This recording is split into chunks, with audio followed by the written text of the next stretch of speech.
Tim's News Explosion. Tim's News Explosion. Tim's News Explosion. Tim's News Explosion. Tim's News Explosion. Tim's News Explosion. Tim's News Explosion. Tim's News Explosion.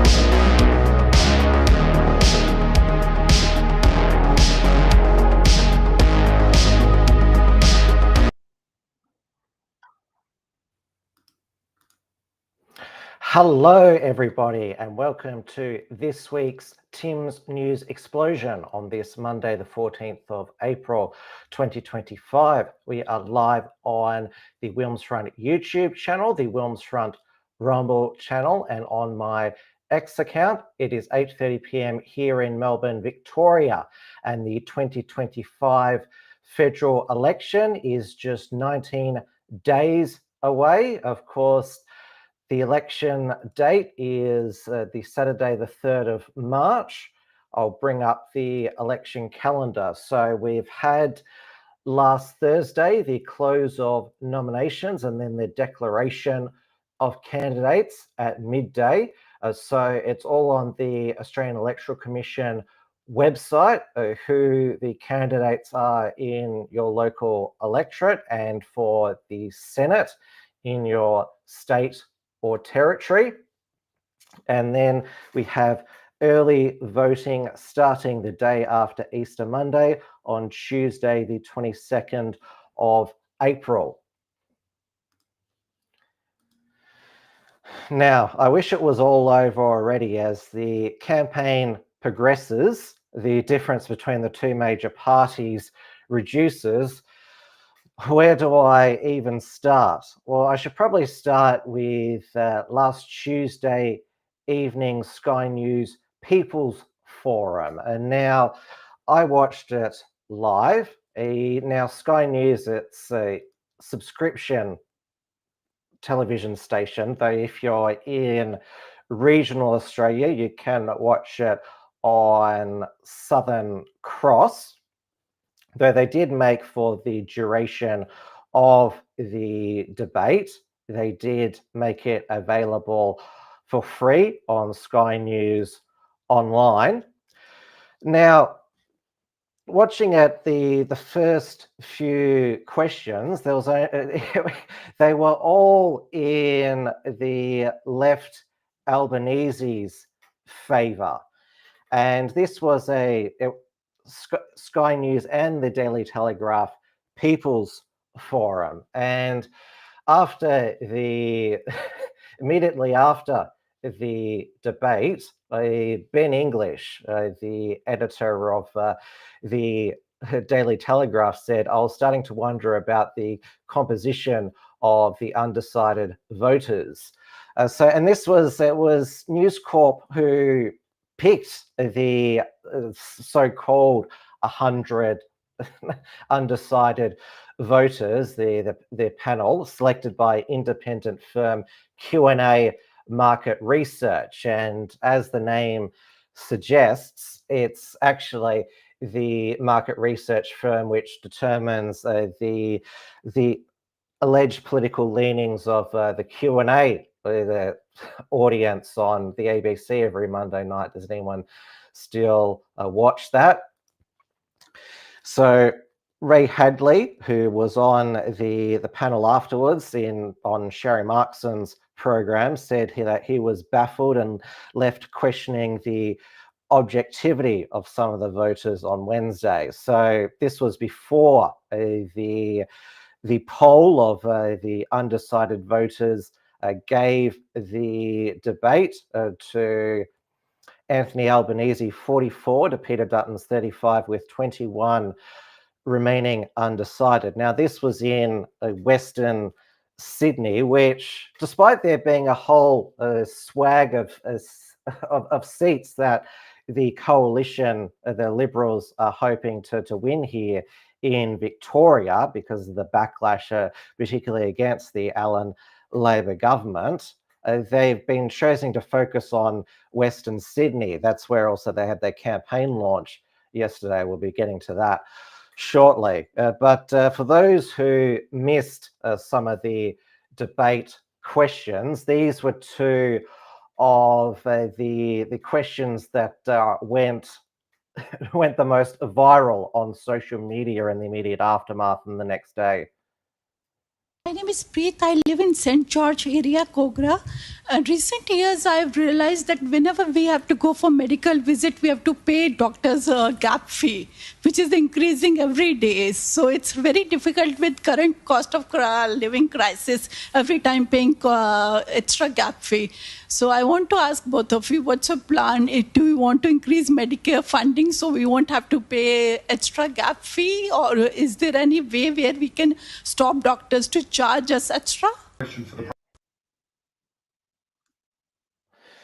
Now, I have heard many Indian accents living in Australia, particularly of recent years, but hers was easily the thickest. And she's a eligible voter, so she'd be an Australian citizen. I wonder if she is one of the fast-tracked new citizens that Tony Burke swore in his express citizenship ceremonies. The AEC, they also put out that 92.8% of eligible voters are enrolled to vote at the close of the rolls. So that's 18,098,000. Now, she's from, I don't know the geography of Sydney, but I think it was Stephen Chivara who said that she's from the St. George's local area, which is actually a very affluent area of Sydney, so not in the working class areas of Western Sydney.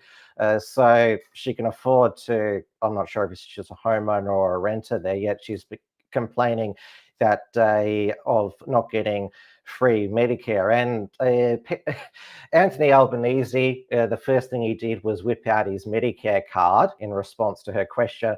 Albanese, he just used the talking points all throughout the debate. He would even in the one question that he didn't answer well was the truckie about endorsing Peter Dutton's 20-cent fuel excise cut.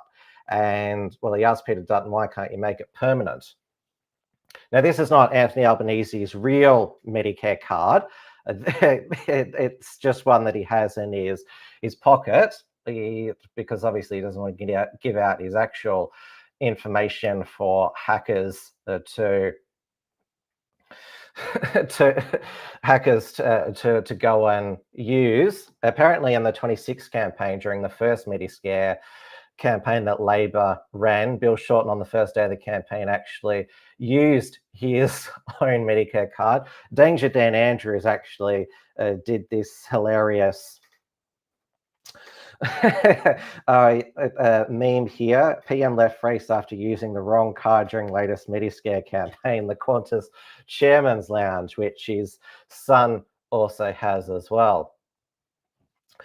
But Peter Dutton, when answering the question, said, when you go to the GP, do you have to use your credit card or your Medicare card? And she said, both. And the reason why the debate formats favour the Liberals, there was the next night the Treasurer's debate on Sky News as well, but there was no audience. It was just the moderator, Sky News business editor Ross Greenwood, and then there was the Press Club debate on Thursday, the energy between Chris Bowen, the Energy Minister, and the Shadow Energy Minister Ted O'Brien.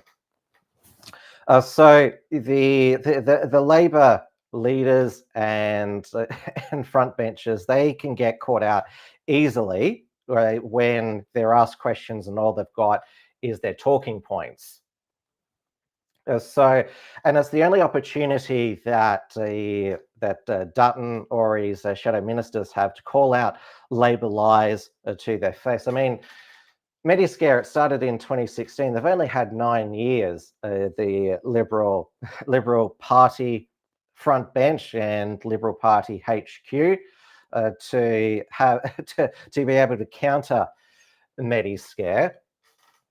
So that was one question. Then there was this old boomer who was asking about both parties have got caps on international students. The Liberal Party is promising that they'll cap it by 30,000 more. He at first was worried about that it'd affect his son's university fees, and then said that, it would, by limiting international students, it would damage brand Australia. Extra gap fee. So I want to ask both of you, what's your plan? Do you want to is sharing our way of life with the rest of the world. So part of our humanity is doing good. And so us training other people from all around the world gives them an open opportunity to witness our Australianism. And so by not allowing those students to come to Australia, it actually hurts our brand worldwide. Yes, so that left me scratching my head, and it's a lot of young Australians say it's boomers such as him with that mindset that has led Australia both to the current economic situation, because housing is unaffordable for most young Australians because of the increased demand, because of mass migration, and international students is how a lot of them got their foot into the door to become citizens. So it's this, people such as him is like, oh, we've got to be welcoming. And of course, the economic detriment that young Australians are feeling. There's also the other aspect, which is, it's all talked about, social cohesion. If you bring more and more of these different diverse groups from around the world, you're going to have less social cohesion. And we've seen these groups protest amongst themselves, bring their problems here. And we're increasingly becoming, each suburb is a different of the United Nations, where there is multiculturalism equaling social cohesion.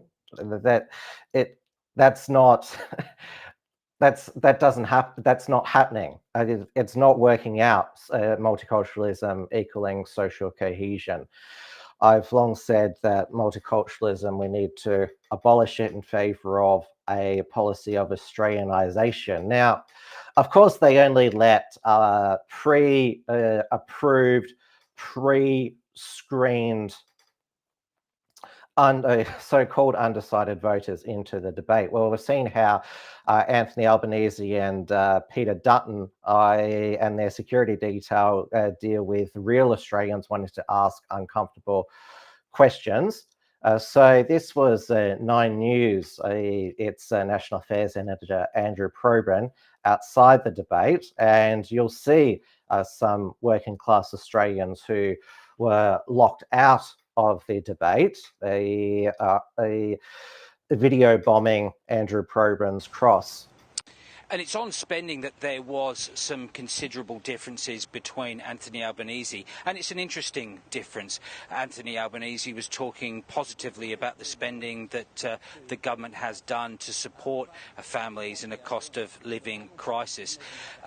Peter Dutton has obviously supported some of those measures, but he was saying that some spending should be temporary and targeted, and in that regard he was talking about the fuel excise cut, 25 cents a litre. He says that is targeted. It doesn't extend beyond the first year, and that was allowed to ensure that permanent spending wasn't baked into the budget. You just mentioned their cost of living, a main topic of this evening. Opposition leader flagging government spending as a reason why people are struggling. We'll have a quick listen here. A long-time Patriot activist based in Sydney. He has been active there has not been a higher spending government the campaign, making of. ordinary Australians, speaking for actual ordinary Australians, working class Australians. It's also true that there was a $78 billion deficit planned in the 2022 election. You had the March 2022 budget. The election was in May and money splashed out, including the so this was some of the back and forth between Albo and Dutton, where Dutton projected. had a chance to call out some of Albo's lies. $100 billion turnaround. Over COVID, he supported all of the spending that was committed to by the coalition and $50 billion more. That's what was proposed by Labor at the time. So let's put all of that on the record. So, Andrew, which blow landed best? Well, I think that Peter Dutton was probably strongest on spending. Andrew Probes is a professional. A lot of these top bimbo reporters, they get very upset if there's some ordinary person wanting to have their say in a live cross. Now, this Chris Coveries, Chris De Bruyne, was also outside the debate, so I'm eager to give him credit for filming this footage. So this was some of their spoken protest outside the venue. Chris Coveries was very pissed off that Advance Australia copied their video and slapped their logo over his watermark, because Chris, he's all over Sydney and covering events and protests, yet hardly gets any credit from any of the mainstream media and some of the alternate media as well. Slice of the pie. That's all we're asking for. How can Australians have a go when we don't get a go, mate? We're only getting crumbs. High immigration affects rental prices. High immigration keeps wages stagnant. We're an open, diverse country. We just want a fair, sensible intake, and currently now we're not getting a fair, sensible intake. I'd like to ask the Prime Minister, listen to your constituents, listen to the Australian people. We're not against immigration. We just want a sensible intake for about, say, 70,000 a year, which is sustainable intake. What it's now, it's not sustainable. If Anthony Albanese wins this election, he wants to let 1.8 million immigrants in the next 5 years. So that's 300,000 immigrants a year, 300,000 immigrants coming each year, affecting rental prices. You see young people, they're locked out of the market. It's a joke.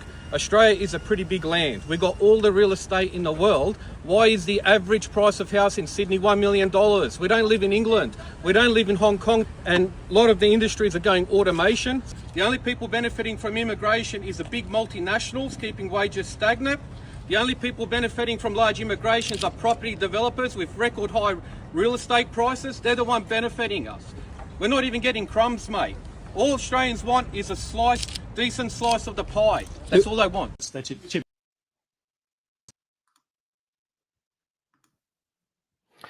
And now it's obvious from George Jamison's remarks there that he's not a white nationalist. He's more on the civic nationalist end. George is of Serbian descent. I first met, he goes by the nickname Jamo, at the 2018 Australia Day in Melbourne. He came down because there were several councils that had banned Australia Day citizenship ceremonies. So he and Senator Slayer went to hand out information to people about what these councils are doing. Bluebeard was also there, who's Croatian. So the Jamo was there to say, look, I'm a Serbian, Bluebeard's a Croat, and we're getting along as Australians, to say we didn't bring our ethnic problems here that played out in the Yugoslav war.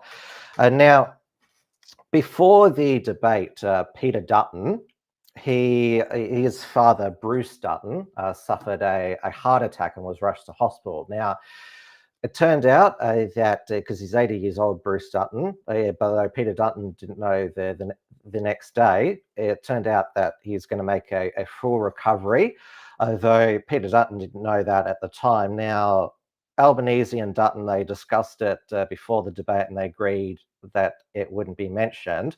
But the next day, Tim Lester from Channel 7, who's their political correspondent this election, I don't know what happened to Mark Riley, you'll see it here, basically said to Peter Dutton, "Are you to blame for your father having a heart attack?"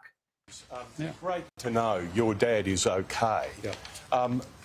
Campaigns are pressure events for candidates like yourself, but they're pressure events for families of candidates too. Do you worry your dad is not being helped and might even have been harmed by the fact that he's worried about you? Oh, I'm sure he's been worried about me for 50 years, yeah, Tim, so now, maybe it's been longer. No, look, I think we have,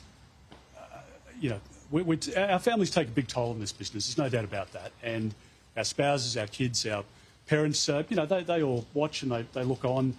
Dad's had pre-existing health conditions for a long time. And as I say, he's in the best of care. I love him very much. And he's a great dad to me and to my 4 siblings, and an amazing grandfather, lives for his grandkids. And that's what I think gives him a great spirit every day. And I'm glad that he's in good care, and I'm really grateful for the thoughts and the well wishes that we've had from literally thousands of people who have texted and emailed overnight. I'm very grateful for people's thoughts, and I know that he will be very grateful and appreciative as well. I'm surprised that Peter Dutton dignified Tim Lester with an answer. He should have given him the silent treatment that Tony Abbott gave Tim Lester's predecessor, Mark Riley, when Mark Riley accused him of disparaging Australians dying in Iraq and Afghanistan. And Tony Abbott said, "You've taken this out of context," and just stood there seething. And Mark Riley was like, "You're not saying anything, Tony." He's like, "I've given you the response you deserve." And then Mark Riley said, "Switch the cameras off." So Peter Dutton just basically should have done that to Tim Lester, because that was an absolutely appalling question. And now Channel 7, their debate. So there's going to be, the next debate is going to be on Wednesday evening on the ABC, moderated by David Spears. There is not going to be audience questions. There's not going to be a live audience, but apparently the ABC is sourcing questions from its Your Say portal on its website. So we can only imagine what they'll be like. But I think that the Dutton Liberal campaign should say to Channel 7, if Tim Lester is the moderator of the debate that you want to have, you can get nicked. Now, moving on to, it also broke it was late last Wednesday evening that Peter Dutton was the target of a teenage drone bomb terror plot. So this was broken by the News Corp papers. So this was April 10. That actually was last Thursday. So this actually occurred. This teenage plot by this 16-year-old who obviously can't be named because he's underage. So he has been charged with buying ingredients to make a bomb and testing homemade explosives for a planned attack that sources allege involve a drone. He's been held in custody since his arrest in August, planned the attack over 2 months, May to July 15 last year. Today was committed to stand trial. And so it goes down here that the teenager was allegedly planning to attack the federal opposition leader at his home on acreage north of Brisbane. That's the one that Karl Stefanovic did his interview with Peter Dutton for 60 Minutes. The alleged plot, according to sources familiar with the investigation, involved the use of a drone. The teenager, who attended one of Brisbane's prestigious private boys' schools until his arrest, had been charged with the Commonwealth offence of committing acts done in preparation or planning for a terrorist act. Now, this is lifted from the Daily Telegraph because I don't have an Australian subscription. Auditing Australia. Hey, Tim, how's it going, mate? You on the steps next Saturday. I'm not sure if there's anything planned for this Saturday, but I know on Saturday, April 26th, there's actually two events in the Melbourne CBD. There's the Women Will Speak on the steps of Victoria's Parliament House, and there's also the Australian Freedom Rally in Flagstaff Gardens. They had a meetup this Saturday going. I couldn't make it, but they're going to be holding a rally, No More Uni Party, and support minor parties and freedom candidates. Now, Peter Dutton with the Trump tariff, you don't know what. Nobody really knows what he is going to end up doing. Of course, the MAGA supporters say trust the plan, man, but this uncertainty that the tariffs have created has resulted in Peter Dutton and the Liberals running a million miles away from MAGA Trump comparisons, and also running away from DOGE spending cuts. So Jim Chalmers, in the debate with Angus Taylor, said that the Liberal team was full of DOGE sycophants, which of course is the Department of Government Efficiency. And we had last week Peter Dutton backflip on his policy from ending working from home for public servants and to sack 41,000 of them. Just said he'd achieve the reduction through natural attrition and voluntary redundancies. So, and he has basically said that, and Angus Taylor said in the debate that we're not going to cut health and education or other frontline services. So they have basically been, they're also spooked by the Labor campaign about the slogan that they've used is when Peter Dutton cuts, you pay. It's similar to the line that the Labor campaign used against Tony Abbott in 2013. He wins, you lose. And they've been using the fact that Tony Abbott said in the eve of the 2013 election, no cuts to health, education, and no cuts to the ABC or SBS. And then there was the 2014 federal budget where there was a $7 GP copayment, which Labor called a tax, which Peter Dutton was health minister of. So they're using the, I call the Dogie man, and and what Tony Abbott and the Liberals did when they were first elected. So basically, and I spoke about this last week, that the Australian people, they don't want to hear, it's not the same as 12 years ago. The Australian people, voters as a whole, don't really care about the debt, the need to cut government expenditure, because they've got so much debt through, if they have got a mortgage, we're a debt nation. And this is, of course, at the beginning of the year when Trump had a magnificent beginning to his second term presidency. Catwalk, Genie 25, Tim believes in leftism. Well, I prefaced my election commentary last week about this is how things are, not necessarily how they'd want them.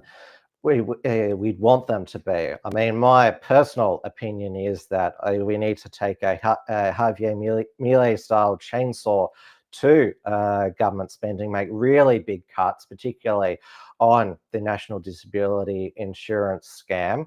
We're spending so much more on education, we're actually going backwards.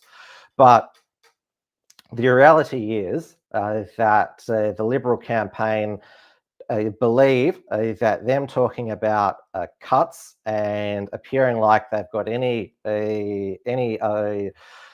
sympathy support for Trump will be toxic in the electorate. The beginning of the year, going back to what I was saying, Peter Dutton appointed Jacinta Price as his shadow minister for government efficiency, it was clearly an ode to Doge. But now there was this liberal freak out when Jacinta Price, when speaking on Saturday, campaigning for the Liberal Party in Perth, though they didn't hold their campaign launch in Perth like the Labor Party. They travelled to Western Sydney the next day. Jacinta Price said the apparently horrible phrase, "Make Australia great again." And we have incredible candidates right around the country that I'm so proud to be able to stand beside and to ensure that we can make Australia great again, that we can bring Australia back to its former glory, that we can get Australia back on track.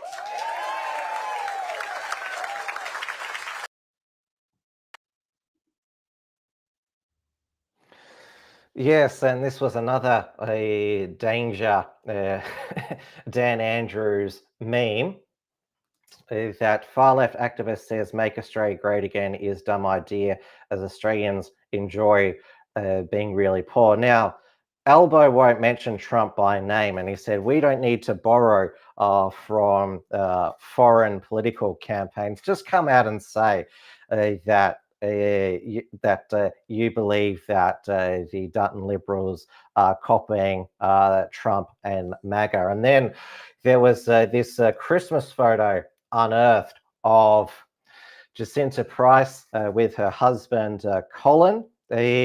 She's wearing a Make America Great Again cap. His is a Santa hat, and they've got a Trump toy there.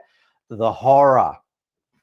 And so there was a question to Peter Dutton and Jacinta Price after that campaign stop there, asking about, were you making an ode to Trump there by saying "Make Australia Great Again"? Again, thank you so much. I couldn't be prouder to stand next to a man that I know puts Australians first. Mr. Jones, just back to that very rousing speech that Senator Price gave before, but those remarks that, you'd pledged to make Australia great again, is that a message that you think is helpful to the coalition at this point in the campaign? Look, you've got families out there at the moment, and we've spoken to them here in WA, who can't afford to pay their power bill, who can't afford to pay their insurance bill, who can't afford to... they're making decisions at the moment about whether they insure their house or not, right? So let's just deal with the reality for people. I really think that if we want to make their lives better and we want to get our country back on track, we have to change the government. And I just don't believe that those Australians can afford 3 more years of Mr Albanese, and I think that's the point that any objective person would make at the moment. But do you think there's a risk or a benefit in being linked to commentary that's linked to Donald Trump? I think I've explained what our position is, and that is that we want to help families, and we want to make sure that we can help those families and small businesses. Don't forget, WA is an entrepreneurial state. There are 30,000 small businesses which have closed over the course of the last couple of years under this government. The highest number of small businesses have closed over the last 12 months in our country's history. And as Jacinta pointed out in her speech, 272 of those businesses have been general practices who just haven't been able to keep their doors open. And that's why people need their credit card and their Medicare card when they go to the doctors at the moment. That's the reality of life under Mr Albanese. They got a bloke in Queensland, in Leichhardt, in a held LMP seat, who's a cooker, who blames feminists for US election results. What is he saying? Women shouldn't vote? I mean, these people have selected shockers. They had to get rid of their candidate in Whitlam because he came out with all sorts of theories about women not being allowed to be in combat forces. But they've got a fellow in Canning who's their shadow defence minister who has said the same thing. And So Peter Dutton was asked, where's Andrew Hastie, your shadow defence minister? And Peter Dutton said, oh, I saw him on TikTok yesterday. And I'm thinking, Andrew Hastie, the CCP hawk on a CCP-owned app? I searched on TikTok, I couldn't find his account, but the Liberals have put, this is the man they want to be defence minister. They've basically put Andrew Hastie in witness protection, and it's the fact that they disendorsed Benjamin Britten for telling in the seat of Whitlam for telling Joel Jamal last year that he didn't believe that women should serve in frontline combat roles. And so this, and of course the media dug up that back in 2018 on the Bolt report, Andrew Hastie said, if you're asking me from my personal view, I think roles in the ADF should be open to women. I've worked with lots of women, great signalers, great intelligence operators, whole range of roles. But my personal view, since you've asked me, is that close combat roles are incredibly exacting. That's why we have vigorous selection courses. And it's my personal view that the fighting DNA of a close combat unit is best preserved when it's exclusively male. Now, that's not a popular view. Asked to clarify the remarks, Mr. Hastie did not disavow them. Mr. Hastie's comments about combat roles in the Australian Defence Force were made more than 7 years ago based on his own experience serving in the Special Air Service Regiment. There is no intent to change personnel policy in the Australian Defence Force regarding combat roles. The coalition, however, insists on the highest physical and mental standards for those who serve in our combat units, as we must have the best fighting capability to defend our nations. The Liberal Party also probably the other reason that they've got Andrew Hastie in witness protection is because they're worried that he could make a comment that could be an anti-CCP remark that could be misconstrued, manipulated on CCP-controlled social media as anti-Chinese. And one of the seats that the Liberals are trying to win back is the seat of Tangi. Now, I showed this graph last week. So Tangi has around about 15,000 voters of Chinese background. Now, it's held by Labor's Sam Lim, and the Liberal candidate is Howard Ong. And I heard him on Sky News. He was interviewed by Ashley Gillen. He had a thick Chinese accent, and I actually thought it was Sam Lim for a moment, and that's actually the Liberal candidate. And again, the Liberal Party, this is part of their strategy that, oh, if there's some Chinese people in this seat, we'll select a Chinese candidate. And I mentioned last week the fact that the Liberal candidate for Bennelong in Sydney, lots of Chinese voters selected Scott Young and praised a CCP-linked high roller and a disgraced ex-Labor MP for his CCP links. And I saw, although I don't respect Greg Sheridan that much, the defence correspondent for the Australian World Foreign, said that the Liberals basically they haven't announced a big defence policy except for buying more of those those F-30 fighter jets, buying some more of those. I did note he's not on TikTok, but obviously Andrew Hastie is still on Facebook. But I noticed that on his, because Jacinta Price mentioned that she was at his campaign launch, his call flutes don't have the Liberal Party logo on them. They just have the Australian flag on them. So is that deliberate by him to not use the Liberal branding because of the result in the recent WA state election, where the Liberal Party only won 5 more seats? They went from 2 to 7 so they can upgrade from a Camry to a minivan in the lower house. Now, Sam Maiden, she actually wrote that story on Andrew Hastie's past comments about women in frontline combat roles. But Samantha Maiden also wrote this article about Ben Britton, another part of the interview that he gave to Joel Jamal, talking about pornography destroying society. It's normalized things that are not normal. It started to push them into transgender desires. Then it moves, I want to be a woman in the film because there's nothing left at that point. A number of TERFs have made this argument that pornography leads to men wanting to become trans women.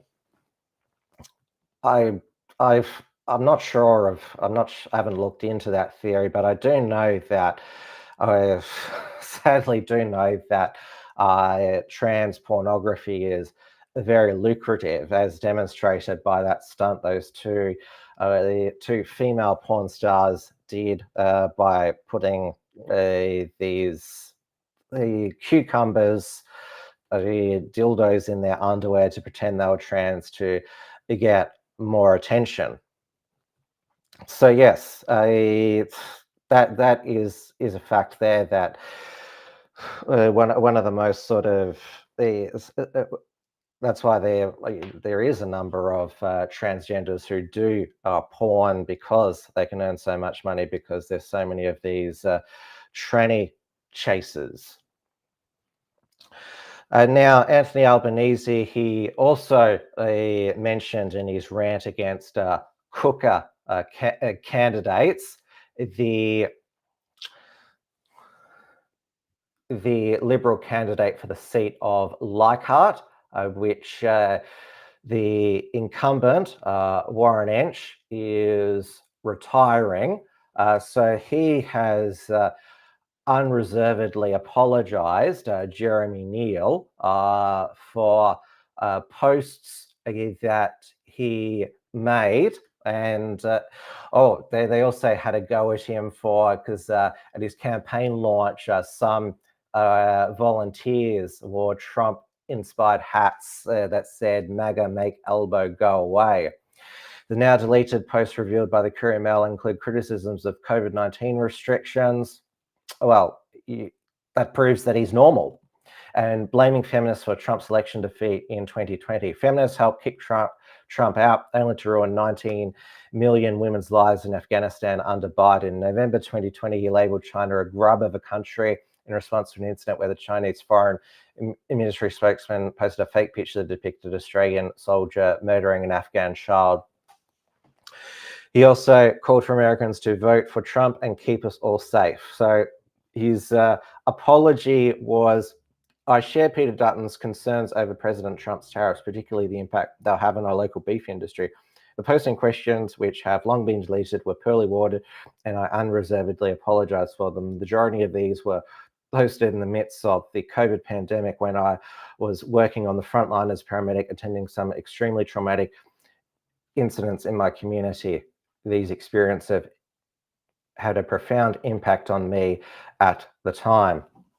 Labor's candidate for the seat of Leichhardt is Matt Smith, the long-term Cairns local who played NBL for the Cairns Taipans until his retirement in 2009. So the Labor thinks that Leichhardt, they can pick up that seat, because they do, to offset, they will lose seats here in Victoria, at least Aston, Chisholm and McEwen, so they need to retain majority government, win seats elsewhere.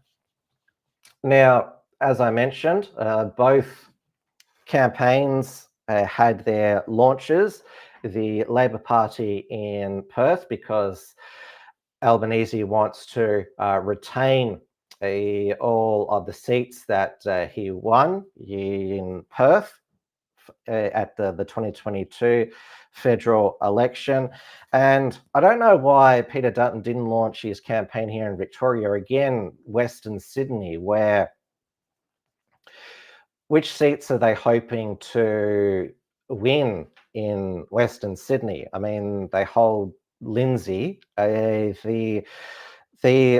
It appears that the Muslim independents in Blacksland and Watson and the independent ex-Liberal Matt Kamanzili in Chris Bowen in McMahon are more of a threat than the Liberal campaign. So I don't get this Western Sydney strategy. And again, that's going to involve lots of pandering to migrants as well.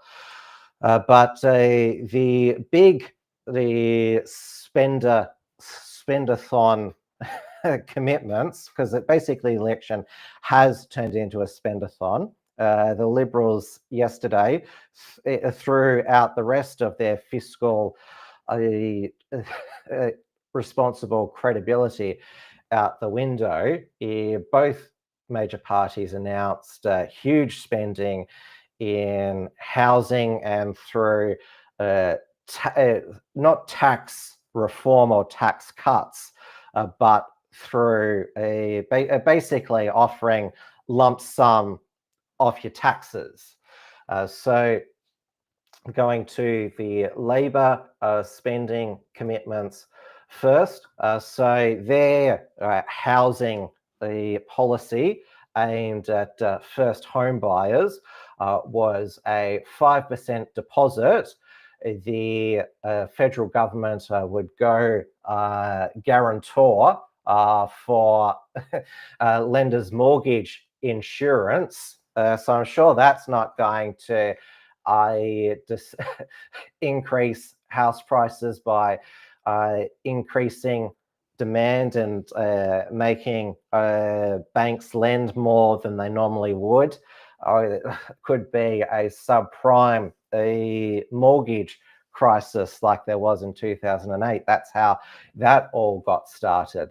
And even though their Building Australia Future Fund hasn't built a single home yet, they're aiming to build about 30,000 houses. They're going to invest $10 billion to build up to 100,000 homes for sale to only first home buyers. And so this will apparently work with they'll work with the states to release more land. So they've already got, is this going to be the Housing Accord 2.0? So they'll partner with state developers and industry with these homes for sale to only first home buyers. And then there was the Liberals, which is that mortgage repayments, but only for her first home buyers, only for the first 5 years. This is mortgage interest payments will be tax deductible, but there'll be a cap of $650,000. Now, in Labor's 5% deposit scheme, there is no caps on income nor of house price, none that I could see there. And this is the thing about the Liberals' policies, is that's only going to be for new properties to create new housing stock. But all economists, whether they be so-called independent like Sol Eslake and Chris Richardson, including those who are on the conservative right, such as Leith Van Onselen of Macro Business, and also Sinclair Davidson, who's on the Libertarian side, all this will do will just drive up house prices, because all they are is just increasing demand. They're not, well, supposedly the Labor one to build 100,000 new homes is about supply, but they're not going well at with their Building Australia Future Fund yet. of course, there needs to be not only more supply, there also, tell you what, a way to reduce demand, and Castle Match has hit the nail on the head. They'll do everything to address house prices except cut immigration. And of course, Peter Dutton, he's now said he's going to cut net migration by $100,000 people per year, which is still small fry. And he said he's only going to cut the net, the permanent migration by 40,000. So again, still is, and I said last week, I believe what Peter Dutton is telling the migration agents about his plans for migration.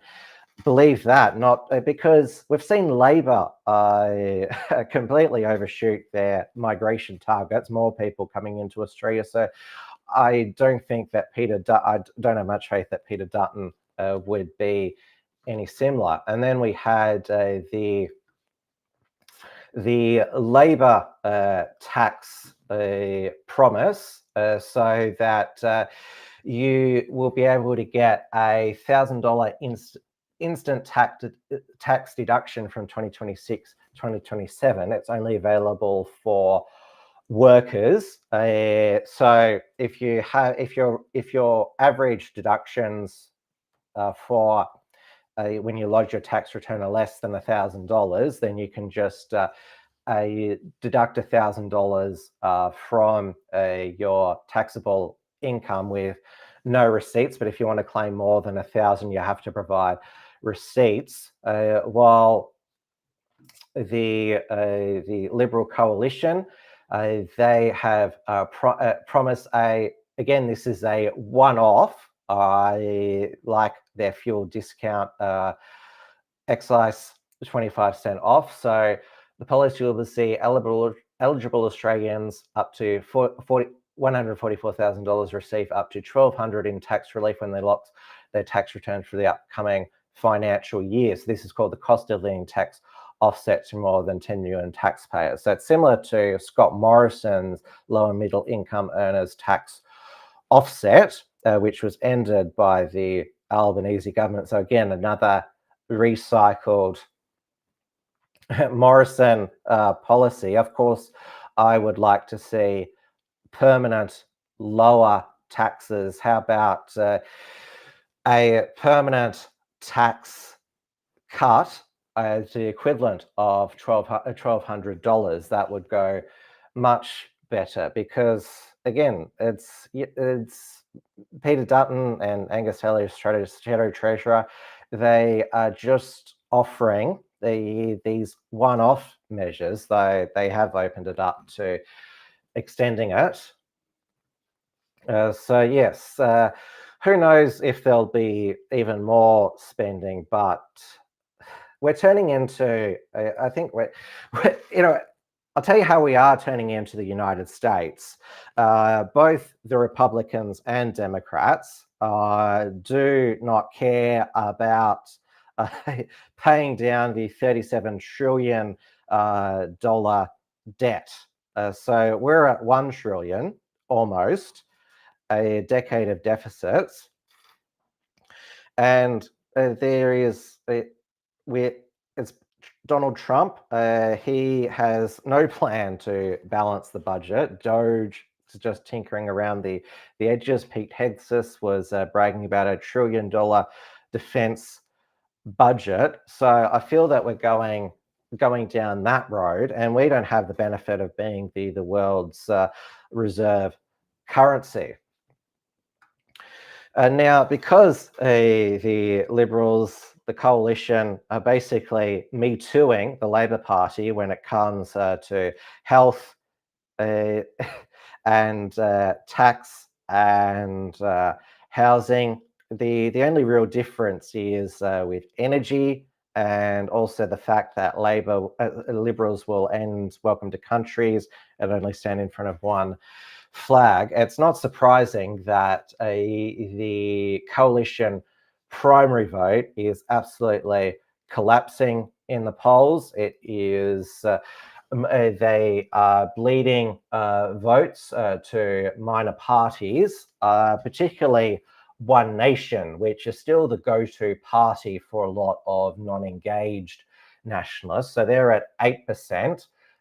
Coalition's gone down to 35%, Labor 33%, the Greens 12%, others 12%. That's basically similar to the 2022 federal election result, two-party preferred. Labor is at 52%, Coalition 48%. That was the same as a week ago. There's weekly news polls now. And then published tonight, there was the Resolve poll, which is even worse for the Liberal National Coalition. So David Crow, their political editor, said Trump backlash shifts voters from Dutton to Albanese. So ALP on 31%, the LNP on 34%, Greens on 13%, One Nation 6%, Independents 12%, others 5%, which works out to 53.5%, a two-party preferred to Labor, to the Coalition 46.5%.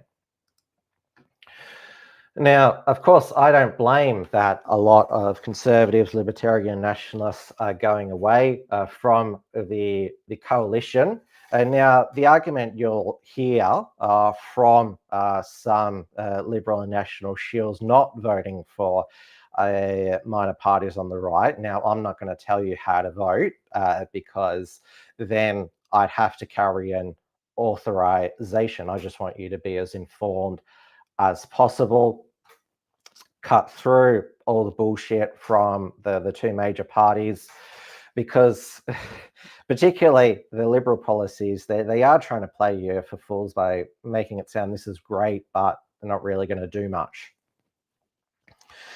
So the argument is that there's a lot of leakage from minor parties on the right in preferences. They don't all go to the Liberal Party. There's preference discipline from Greens to Labor. It's about 90%.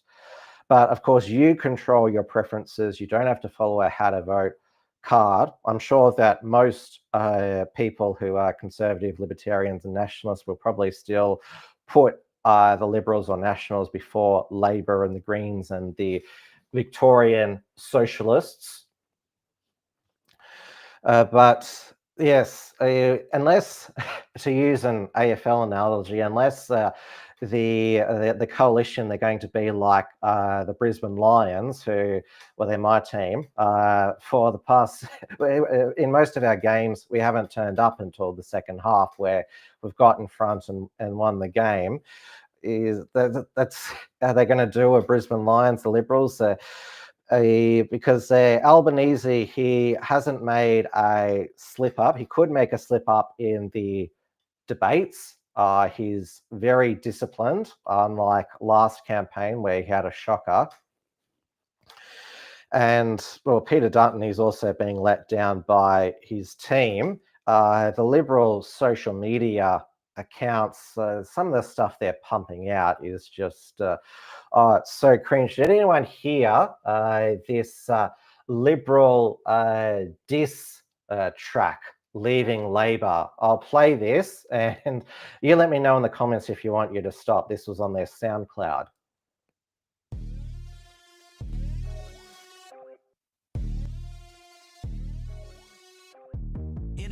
Supposed to be the money we're spending on groceries. AI generated. Some eggs and cheese, $100. You kidding me? It costs too much to live. The economy's looking a mess. So we living check to check. Labor got us feeling so stressed. We need to find a solution. Need to switch up the people in power. I just want to put food on the table. So I'm willing to do what I can. So this is to reach currently Gen Z on social media. Cause Albo's gotta leave. Albo's gotta leave. Hey, bring them prices down. This is what we need. Albo's gotta leave. Albo's gotta leave. Hey, situation is critical. Rent prices are at the pinnacle. We gotta redirect the focus. I'm just keeping it real when I'm telling you. There's something that's gotta change. Open your eyes. Labor lied about by bringing the price of electricity down over 97 times. Brett Norman, I haven't seen you until until right now. It's good to know you're in the chat. Okay. There we go. It's finished. It doesn't go for long. It's not a full soundtrack. Thank goodness. Now, we hadn't heard for a while from. Hadn't seen any activism from the National Socialist Network, and obviously since their Australia Day in Adelaide arrest for the members' arrests who were there for loitering and wearing articles of disguise. They were all slapped with bail conditions, with non-association orders, including Thomas Sewell and Joel Davis and Nathan Bull. So they haven't been able to take part in activism, including here in Melbourne, and they were all mass deleted off X after the Sam Newman interview with Thomas Sewell and Blair Cottrell. So they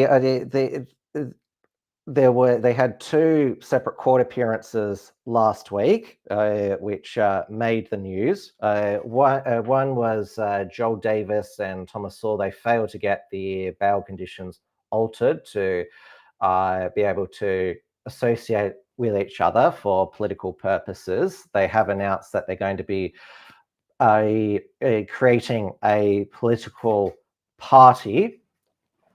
And also back here in Melbourne, Jimoan Roberts and Tim Lutz, who weren't in Adelaide on Australia Day, they were arrested and fined at the Shrine, you remember, about a month ago. And they have the magistrate in Melbourne banned them from the Shrine for Anzac Day, and this was also the justification for why the magistrate said that they shouldn't be allowed to associate, because they don't want them in any Anzac Day events. And the Victoria Police Public Order Response Team, are they going to basically be tracking the National Socialist Network from 3-4 a.m.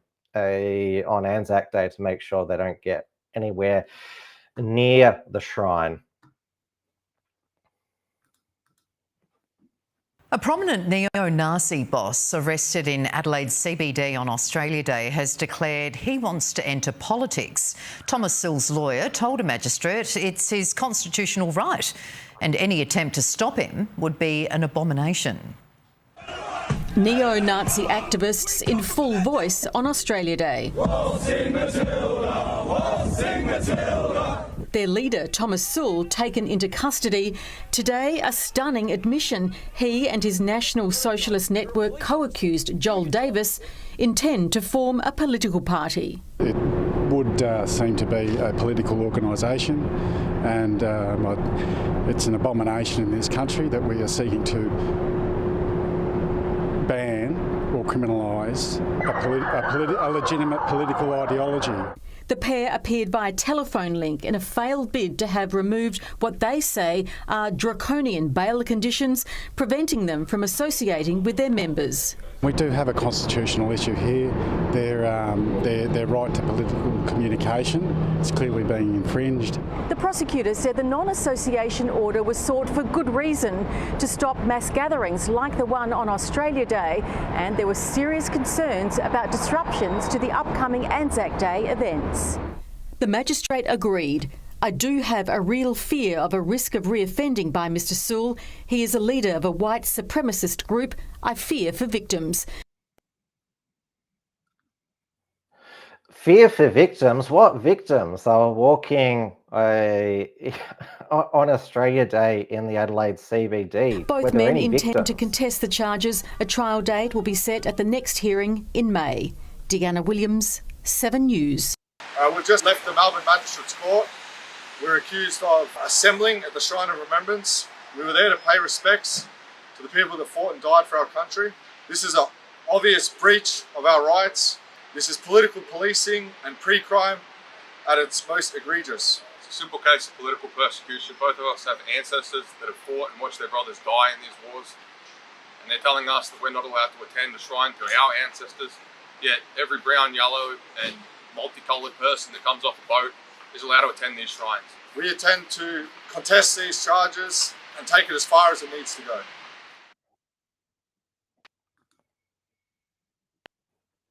And yesterday, Jacob Hirschnert led 30 National Socialist Network members who the masks were back. I thought that, Joel Davis said that we've decided to, after the Adelaide Australia Day event where they were unmasked, said we've decided to go mask free to take away that argument that we cover our identities, but they were back.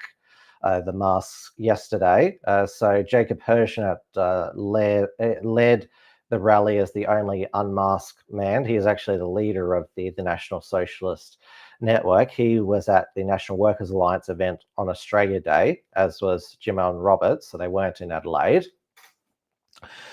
Jacob is also on bail appealing his prison sentence for Nazi salute. They targeted a Liberal Senator, James Patterson's office, since he is one of the most, if not the most vocal pro-Israel Zionist politician. He's also been chosen by Peter Dutton to be the Liberal campaign spokesman. So this is Jacob's speech yesterday. Survive any more betrayals, blow after blow we've suffered, struck by those who were supposed to be our protectors. We were told that our choice matters, that we vote for what we want. We're nationalists. And how is it with the nationalism of the Liberal Party? These traitors have surrendered our sovereignty. Our people are displaced by swarms of foreigners. Every excess of perverse and vulgar filth is allowed to fester in our cities. We're socialists. And how is it with the socialism of the Labor Party? These traitors have squandered our prosperity. Our people are deprived of housing and are forced to compete with foreigners here and abroad for stagnating wages of diminishing value. The Liberal Party is swamping us with third world populations, and the Labor Party is dragging us into third world conditions. Both are the same. Each is an interchangeable conspirator. Both are to blame.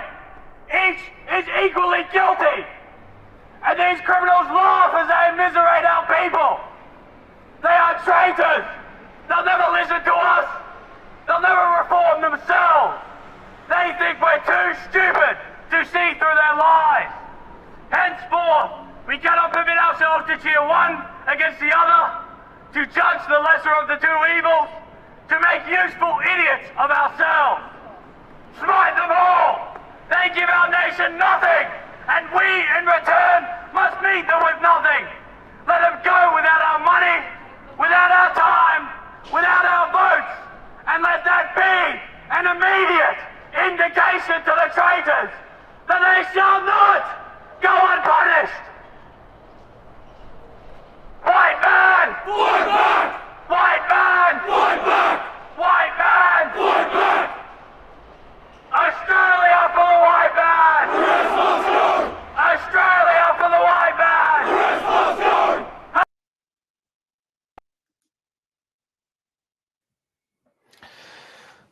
And now, James Patterson, he was on Sky News today with Laura Jays and was asked to respond to the NSN outside of the office. Hail victory! Hail victory! Hail victory! One final question, James. Why are neo-Nazis targeting your office in protest? It's a good question, Laura. I suspect it's because I've been outspoken against anti-Semitism in our country over the last couple of years, and I've stood shoulder to shoulder with the Jewish community against the horrific intimidation that they've suffered. If intimidation is what these people were aimed at doing, it's not going to work on me. I'm even more determined than ever before to stand up against extremists like this and to protect Australians from them. And these people aren't patriots. They worship a failed foreign regime of one of history's greatest losers, Adolf Hitler. The real patriots were the men and women who went and defeated Nazism, fought Nazism in Europe and defeated it. And if it ever rears its ugly head in Australia, as it is at the moment, we must stand with the Jewish community and all other Australians to defeat them. Do you think a lot of Australians would be scratching their head this morning thinking, how are they even allowed to do this? I mean, we do allow protests in this country. It's a sign of a very healthy democracy. But the menacing black outfits, their faces covered, should that be allowed to happen? Well, you're right that they covered their faces in a particularly cowardly move. If they had the belief in their system, then they would have actually showed themselves and revealed themselves to the whole world. I think that speaks volumes about them. We led the fight over the last 3 years, Laura, to pass really strong laws at the federal level to crack down on behaviour like this. It is now a crime to engage in a Nazi salute. It's now a crime to publicly display Nazi symbols, as it should be. And the critical thing now is we make sure those laws are enforced. We make sure people feel the consequences of this behaviour, because I bet you they won't be as bold or as proud if they've been locked up. James, thanks so much for your time, as always.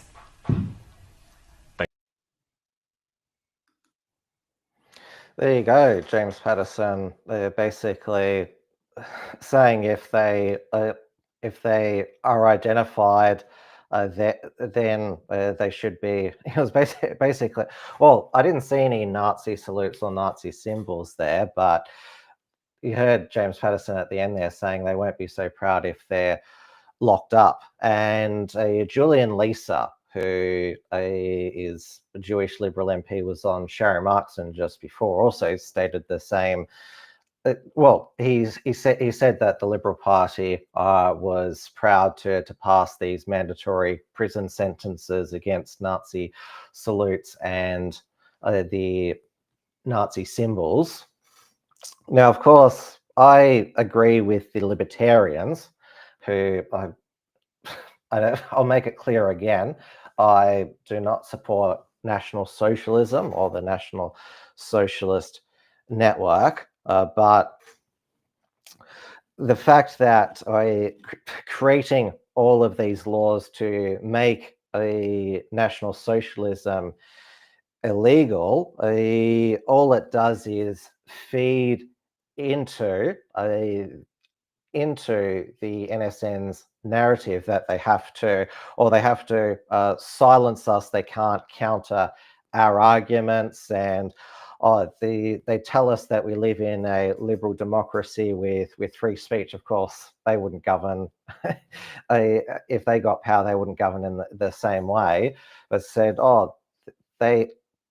they claim that this is a free liberal democracy, but look how we're being treated. Of course, socialists who want to seize power. Socialism, communism killed 100 million people last century. How come the hammer and sickle, the solidarity fist is not illegal? How come that's not illegal? Even though that is a fist that it's part of an ideology that led to 100 million people being murdered last century. Now, you also heard James Patterson also use the argument that they're not patriots because they worship a failed foreign ideology. And well, this is another one of my criticisms of the NSN. If they're always talking about the history of white Australia, why can't they just utilize that? I'm not one to give them free advice. Why are they bringing in a foreign failed ideology? And of course, Nazism is although a lot of Australians are sympathetic to nationalism, they're repulsed by neo-Nazism. Now, that footage that was filmed by the NSN that I played there, that was provided to the Noticer, which noticer.news, which is basically where the National Socialist Network give all of their footage and provide quotes and give scoops to publish on their website. So I'll just go to it here now. So this was there right up here. Now the ABC today, their ABC Verify, sort of similar to BBC Verify by Kevin Ewan and Michael Workman. I did a hit piece on the Noticer. I mean, it's very clear that if they're not supportive of the NSN, they are highly sympathetic, whoever runs it. So ABC News Verify has found news site The Noticer promotes white supremacist ideologies, and its headlines, which have been shared by federal election candidates and sitting parliamentarians. Google has said it's disabled ads on Noticer articles, citing policies that prohibit advertising next to content that promote hate speech and hate groups. And they asked Ralph Barbette about it, and he said, if the information in the article is correct, then Australia is heading towards a bleak future where the courts are used to punish political opinion. He told the ABC, I shared a true and factual article. Did you forget I am a black immigrant and democratically elected federal senator?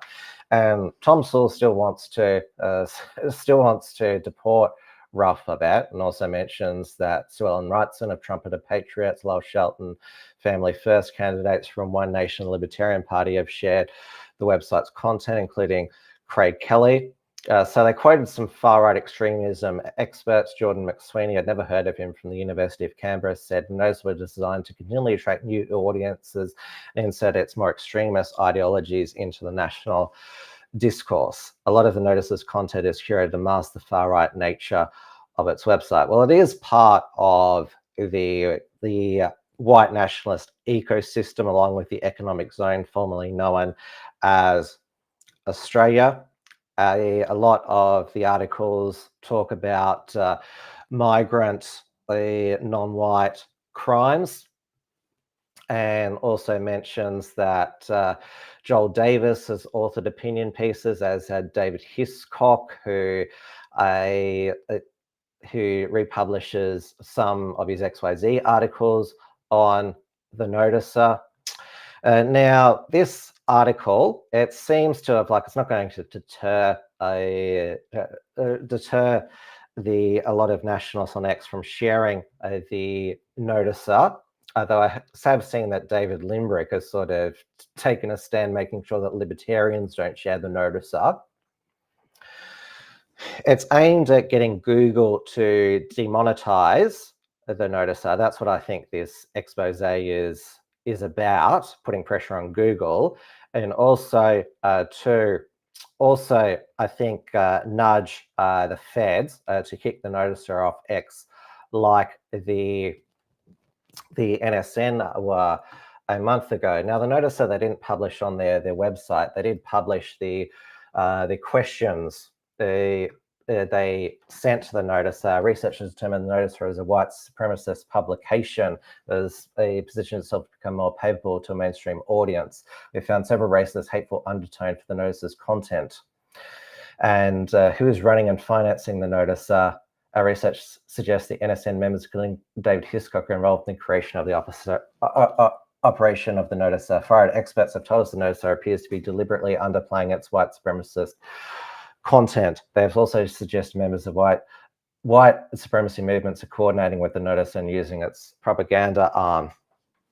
I mean, the ABC could have just concluded all of this just by reading the Noticer, but I just they provide all the video footage to the Noticer. And blacked out, told us that the noticer is not making any money, but is also breaking even on ads. It's very hard to, I know this, particularly turn a profit on ads. I don't know if they have a donate button. Said the noticer operation involves pulling newswire content and recycling it. Well, I've done that as well, so I'm guilty of that as well. I've been accused of being in the operation of logistical financing of the noticer and other members of the Australian far right. Is this true? And the noticer comment, we have not coordinated with any group. Far right experts tend to be far left academics. We reached out to David Hiscock. Other members of the NSN have been generous with their time. We are right-wing news website that prints factual stories without political correctness or fear from criticism. Now, I don't share much noticer content because they are a rival publication, and obviously I would prefer people to read the Unshackled, though since it's just me at the moment, I don't have much time to do written articles, but we're always open to contributions at the unshackled.net/contribute if you'd like to write a article for us. I remember, well, it was one of our greatest achievements back in 2019 where we were part of this, looked like this, all the far right linkages. I should have dug it out for this show. And I remember Christina Keneally wrote an article for left-wing Jewish websites saying, George Christensen and Craig Kelly, when they were LNP, went on my show, and he's interviewed Blair Cottrell, Mark Collette, Nick Griffin, and linked to all my articles. So I have no idea who is behind the noticer. So there's, and like, I don't, also like National Socialist Network, they don't have much time for me because they obviously they are a very purist group, and so they certainly don't give me the time of day to give me any stories or exclusives. Though I will say that the Unshackled is financed through supporters signing up on the unshackled.net or Substack, which I will share, of course, at the end of the program. Nathan Swindon is just, do you really just arrive when I'm talking about the NSN? You can take from us our life, but you cannot take our noticer. With regard to, I will just say about the noticer, because its slogan is, we notice what other news sites don't. Well, when you're recycling from other news websites using secondary sources, like obviously you're just republishing what other news websites have noticed there. But of course, running a news website, it's all about marketing and spin, because, well, it's what we're all doing is it's a business. Same with Cauldron Pool as well. I have a good relationship with Ben Davis, who runs Cauldron Pool. He is really pumping out, he and his contributors are really pumping out the content. So I'm prepared to share Cauldron Pool because well, I won't say we're like we're best buddies, but we have a good relationship.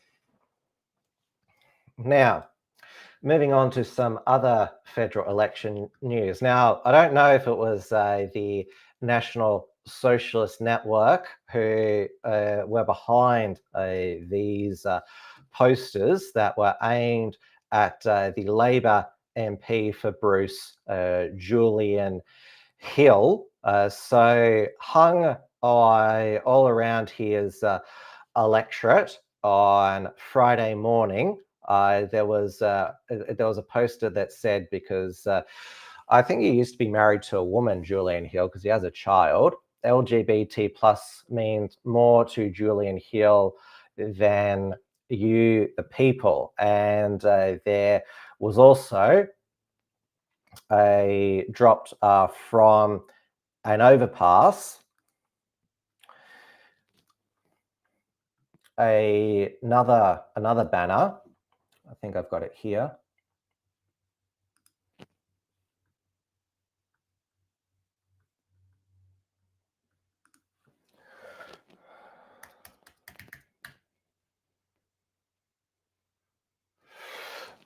No, I don't have it here, but it said Julian Hill's husband means more to him than you. Now, it did have no authorization on it, which is against the Australian Electoral Commission electoral law. So the banners, so the Guardian called it, said, police have removed 2 offensive and homophobic banners targeting Labor MP Julian Hill. The banners prompted a bipartisan condemnation and were described by Victoria Police as an example of hate-based behaviour. And it goes further down here that Hill is a gay man in a relationship but does not have a husband. He said, whoever has displayed this sign has resorted to these sorts of smears as they've got nothing positive to say. I will always stand up. I will always have and always stand up for everyone in the Bruce electorate, no matter their faith, ethnicity, or who they are. It is not known who put up the banners. Anna Brown, Chief Executive of Equality Australia, said this anonymous attack should be denounced by all sides of politics and called out for what it is, cowardly and homophobic. Imagine if this was an attack on another politician's partner or kids, and you immediately understand how disgraceful and vile these personal and pointless insults are. The Labor Party did bring in Peter Dutton's wife into a political ad earlier this year. I cannot imagine a world where a straight politician is attacked for caring about their partner and family. Greens MP and LGBTQI spokesperson Stephen Bates told The Guardian, the vast majority of Australians support LGBTQI plus people. Whoever put this banner should be embarrassed at how out of touch they are. Speaking on Friday afternoon, opposition leader Peter Dutton said he had seen images of the banners and condemned them. Our families are off limits, so I thought it was disgraceful. The coalition's campaign spokesman, James Haslam, proposed to have no place in Australian politics. Whoever is responsible must be identified and prosecuted for these appalling posters. Is he saying they should be prosecuted because of the posters' content or because they did not have the authorization? Victoria Police said that they have been advised of further incidents where banners have been displayed in various places involving Casey and Caninia local government areas. There is absolutely no place for hate-based behaviour in our society, and police will not tolerate such activity. Investigations into this incident remain ongoing. Former Liberal Independent Councillor for Greater Dandenong Council, Tim Dark, who I interviewed back in 2020, he retired from his role as a councillor at the last council elections last year, shared a photo of the banner referencing Hill's non-existent husband, Facebook writing, "It's rare to see inaccurate advertising these days, but there you go." Dark stood by the comments when contacted by The Guardian. When asked when he considered the banners to be hate-based behaviour, Dark said he did not have a position. I don't think that this is something that particularly targets a specific person or anything like that. Dark did not directly answer a question about how that was possible given the image of the banner. He included the name shared. The face of Hill referenced his partner. He instead referred to many different smear campaigns in the region from different parties. A Liberal source said the party did not endorse Dark, who had not been a member of the Liberal Party for many years. Homophobic political messaging has featured in campaigns before, with flyers in 2016 claiming homosexuality was a death curse and voting for Labor was a vote for radical gay sex education in reference to the Safe Schools program. It reached peak during the 2017 same-sex marriage postal survey, where posters with homophobic slogans, including "Stop the Fags," were reported around Australia, as Australians voted whether to allow same-sex marriage. Hill's electorate went against the majority of the country, with 53.1% of Bruce voting no to same-sex marriage. And now Bruce is one of the electorates that the Liberal Party is hoping to pick up in Victoria. So they centred around Dandenong, and they have chosen as their candidate a a Muslim who was born in Afghanistan, Zahid Safi, who his campaign manager was sacked last week for a number of crass online remarks. Andrew McNabb. So some of his ex posts were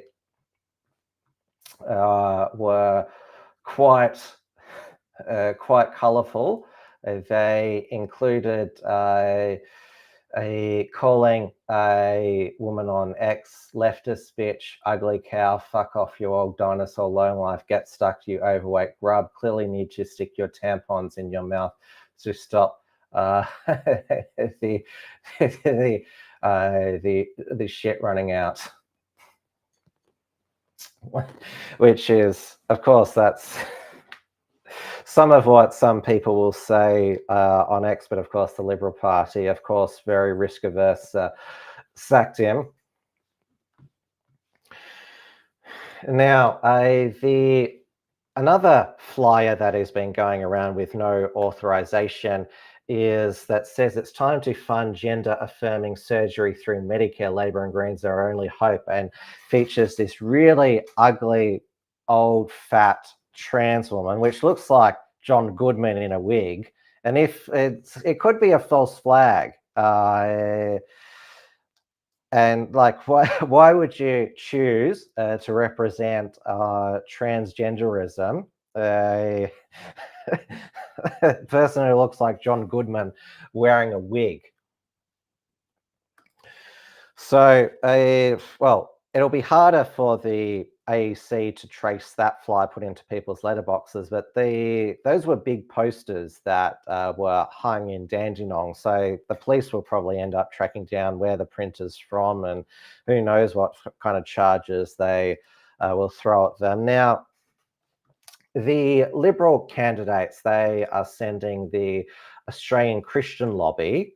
So this is what they, I guess, to try and get Christian votes. This is what they're saying. There are many values we hold dear in Australia, which we derive from Christianity, given its role it has played in shaping our foundation of our democracy, our institutions, and our country's national character. It follows that the influence of Christianity is reflected in the core values of the Liberal and National parties, like personal responsibility, individual liberty, freedom of belief and speech, the paramount importance of the family, and the need for law and justice. Coalition is committed to protecting freedom of religious faith and belief. We exemplified this by being the only political parties which are continue to unequivocally condemn the unprecedented rise of anti-Semitism on our shores. We place heavy importance on parental choice when it comes to children education. We're strongly committed to protecting faith-based school. We affirm it's a biological fact that there are two sexes in a small group who are intersex and indeterminate. We want women's spaces to be protected, particularly women's sports, consistent with the principles of fairness and safety. Similarly, we believe in protecting the innocence and sanctity of childhood. Well, why have you given Headspace more money in this federal election campaign, pledged to give them more money, even though it was a Headspace run a session in a South Australian school where the students were taught about bestiality from someone outside. And Peter Dutton, even though you say you only recognise two sexes and wanted to protect women's spaces, Peter Dutton has said he's not going to change gender self-ID on passports. There can still be X on passports. So again, don't believe what Peter Dutton is saying in that. Believe what he has said publicly.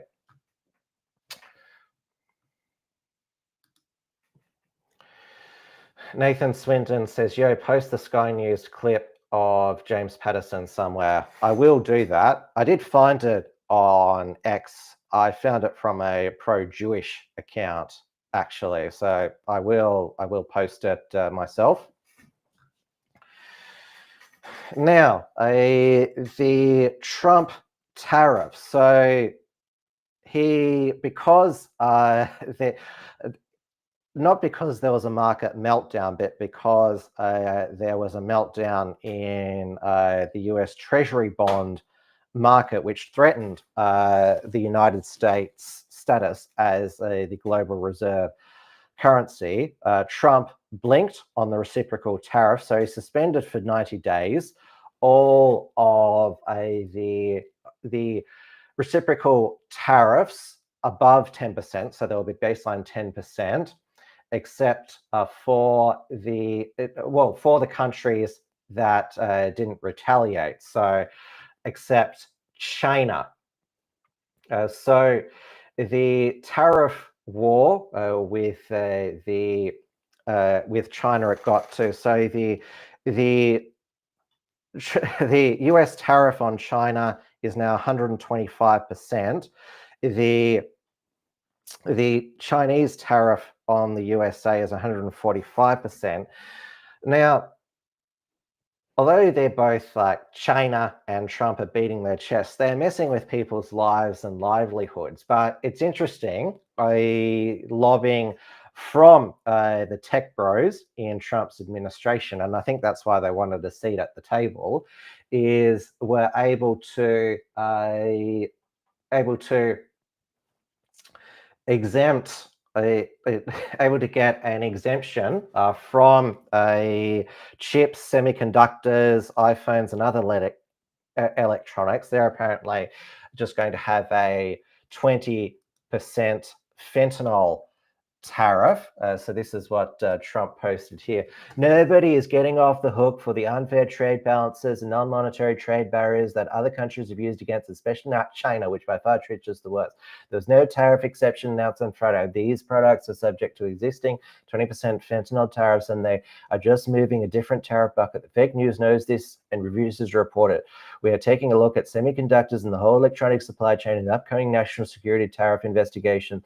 What has been exposed is we need to make products in the United States, and we will not be held hostage by other countries, especially hostile trading nations like China, and we will do everything in its power to disrespect the American people. We cannot let them continue to abuse us on trade like they have for decades. Those days are over. The golden age of America will include upcoming tax and regulation cuts. Substantial amount was just approved by the House and Senate. It will mean better paying jobs, more products in our nation, and treating other countries, in particular China, the same way they treat us. Bottom line is our country will make bigger, better, and stronger than ever before. We'll make America great again. I think Trump has posted this in response to the fact that a lot of electronics were, I think I got it the other way around. So it is 145% the tariff on Chinese goods from the USA, and 125 on US goods to China, but they're all ridiculously over 100%. But so Trump, because there was this loophole created, he's now wanting to seem like he's being tough. But the MAGA people who they have the two arguments that, oh, Trump is trying to negotiate tariff-free between the countries that want it and bring manufacturing back to the United States through tariffs. Both can't be true. And I think it was good that Australia didn't retaliate. It was Trump was the one who blinked, but of course, being Trump, tried to claim that, oh, it's other countries that are kissing my ass.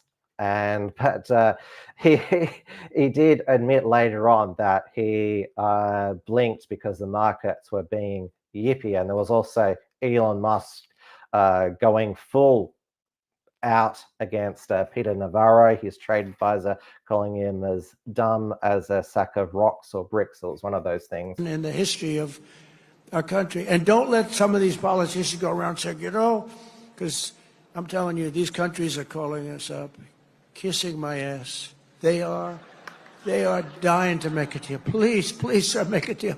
I'll do anything. I'll do anything, sir.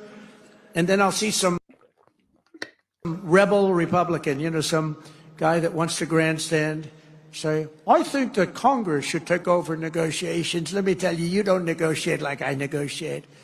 Come here. Yeah. You started the morning saying be cool. And Just a few hours later, there was a pause put in on the tariffs. Can you walk us through your thinking about why you decided to put a 90-day pause? Well, I thought that people were jumping a little bit out of line. They were getting yippy, you know? They were getting a little bit yippy, a little bit afraid, unlike these champions, because we have a big job to do. No other president would have done what I did. No other president. I know the presidents, they wouldn't have done it. And it had to be done. What was happening to us on trade, not only with, you know, if you look at it, not only with China, but China was by far the biggest abuser in history, and others also, but...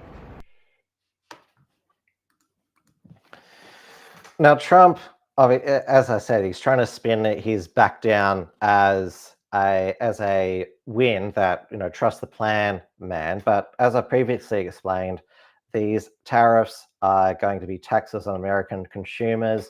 And as they would have noticed it mainly on the electronics that come from China. So clearly there was some admission there although Trump says now he's going to have a semiconductor tariff, there was an acknowledgement that the American people would not tolerate more expensive electronics. Of course, that would just fuel inflation. So I think that the rest of the world should get rid of all of their trade barriers and just wait for Trump. Just let Trump play it out, because what Trump also wants is to be beloved. And if there's continued backlash, they're still popular at the moment, the tariffs in the US, because they haven't really hit yet.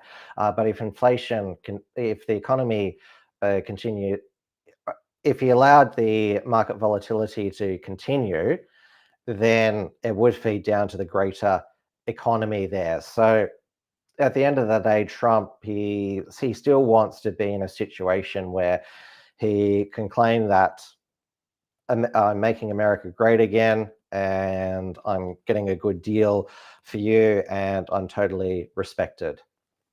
Now, we are over time, so let's make a brief stop over at what Katie Hopkins called batshit bonkers Britain. That's how, of course, she says it. So Kemi Badenoch, the Conservative Party leader, who's doing pretty badly, but she played an absolute blinder when she was on BBC Breakfast, asked, why haven't you watched the Adolescence documentary on Netflix? You'll be happy, Dawn, I pronounced it correctly this week. And of course, it's not a documentary, but they still continue to call it a documentary, even though it is a fictional drama. The most similar real life case that you could say it's based on involved a black youth, which the character 13-year-old Jamie is a white boy. And so she was being berated by the BBC Breakfast presenters. Everyone's talking about this, and it shows what's going on in schools. And she made the point, I don't need to watch a fictional Netflix drama to know what's going on in our schools, just like I don't need to watch Casualty to know what's going inside the NHS. And so parents thinking that a fictional Netflix drama is what's going on in schools, I would say that if you think that's the case, you haven't read, but you're not really taking an active part in your child's life or in their school education. But even though adolescence shows the bad side of social media on children, there was the latest absolutely mind-blowing arrest was a mother was arrested and placed for 7.5 hours in a custody cell on March 26, following a claim she had stolen 2 iPads which were traced to her mother's house. Now, she took them off her children as a form of punishment, which is, it's common for parents to confiscate things as a form of punishment.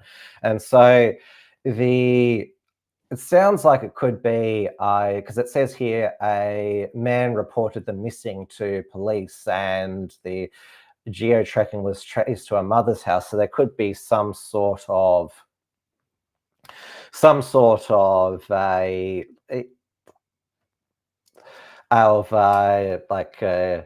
divorce animosity here, that maybe the ex-husband reported her for some malicious reason, but this I haven't heard of a similar thing happening before. So questions are being raised and length of time took officers to determine that no further action was needed to be taken against Miss Brown, which took over 24 hours when she was first arrested. In response to Ms. Brown's account, Surrey Police said they originally alerted to potential theft by a man in his 40s, and officers attended a property where the occupants was questioned about the iPads. And the woman was subsequently released on conditional bail while further inquiries. And this meant that she couldn't see her children for Mother's Day. Again, this is absolutely ridiculous. The police, and again, suppose we've got a social media ban for under 16s here in Australia, and supposedly they're saying social media is just as bad for kids, but it's a police matter if their iPads are confiscated. All right, that brings us to the end of Tim's News Explosion for another week. Thank you so much for your company and contributions in the chat. Now, I will be back, I can confirm, with the Wilms front this Thursday at 7 p.m. Melbourne time. My guest will be Warren Pickering, who is the lead One Nation Victorian Senate candidate, as he was at the 2022 federal election. So I'm looking forward to, I interviewed him in 2022, interviewing him again, and particularly since One Nation is picking up in the polls. And obviously, I will ask him some of the questions and doubts that a lot of people still have about One Nation. And of course, our election coverage here at the Unshackled will culminate with our election night live stream from 6 p.m. Australian Eastern Standard Time, and the polls close on the Eastern East Coast. Now, there won't be a Reality Check Radio report from me this week. I'll let you know when there is. I've recorded some new reports from Tiger Mountain with Richard Wollstonecroft last Friday. The first one will be published this week. Now, as I mentioned when I was covering the noticer, the Unshackled is financed through our supporters. So please, if you can, consider taking out either a premium membership on the unshackled.net/membership. So bronze $5 per month, silver $50 per month, gold $25 per month, platinum $50 per year. You can pay yearly $50 per year, $100 per year, gold $250 per year, platinum $500 per year. Or you can also take out a premium membership on Substack. So at the unshackled.substack.com/subscribe, monthly $5 per month, annual $50 per year, founding member $500 per year. Or can you just free to subscribe, so you get the email alerts of upcoming Unshackled productions. So Substack is where our Unshackled Productions archive is. To use the unshackled.net for our articles, which again, if you want to contribute an article, you can. So I should put the link into the live chat as well.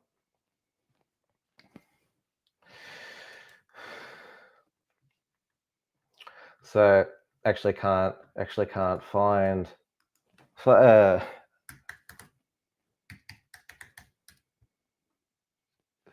I can't find it. I'll dig it up for the next show. Now remember, I make sure, well, if you want to catch Wilms Run on Thursday evening, make sure you're subscribed on everywhere you watch it, whether it's on YouTube, Rumble, or the replay on Odyssey or podcasting, click the bell to allow for notifications. Give a thumbs up, like, comment below, share, because it all helps with the algorithm. I'll see you on Thursday. In the meantime, stay safe, stay free, stay optimistic despite this quite depressing election campaign, and take care and stay safe. Have a happy Easter if you can't tune in Thursday as well. Good night, everybody. Tim's News Explosion. Tim's News Explosion. Tim's News Explosion. Tim's News Explosion. Tim's News Explosion. Tim's News Explosion. Tim's News Explosion. Tim's